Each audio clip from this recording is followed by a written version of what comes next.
Hello बच्चों, question states that ethanol undergo decomposition to form two set of product. So C2H5OH हमारे पास यहाँ पर दो रिएक्शंस बनती है जहाँ पर डेल्टा एच की फॉर्मेशन है। सेकंड हमारे पास डेल्टा एच की फॉर्मेशन है। फर्स्ट हमारे पास -45.54 किलो जूल है, सेकंड -68.91 किलो जूल है। तो अगर प्रोडक्ट की जो मोलर रेशो होगी हमारे पास वो 8:1 होगी, तो जो हमारे पास जो प्रोडक्ट बनेगा, प्रोडक्ट गैस बनेगा, तो मुझे एनर्जी को फाइंड आउट करना है जो डिकम्पोजिशन ऑफ 1 मोल इथेनॉल में यूज़ हुई है। तो फर्स्ट हम बात करेंगे क्वेश्चन के की कंसेप्ट की। की कंसेप्ट फॉर दिस क्वेश्चन, जैसे कि हम देख सकते हैं कि डिकम्पोजिशन में हमारे पास दो तरह से रिएक्शन इन्वॉल्व है।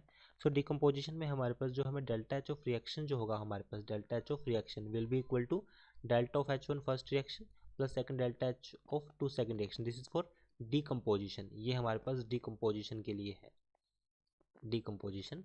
तो अब फर्स्ट रिएक्शन और सेकंड रिएक्शन, दोनों रिएक्शंस को देखते हैं one by one. So energy involved in the decomposition of ethanol will be equal to energy involved in first reaction plus energy involved in second reaction.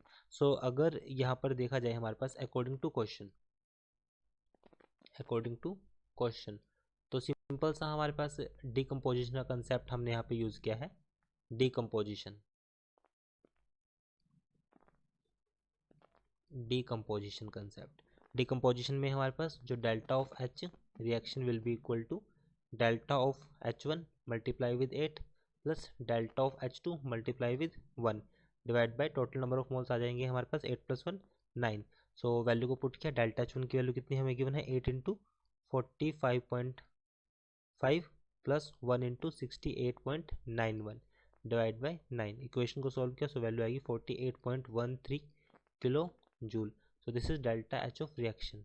I hope solution is understandable. Thank you.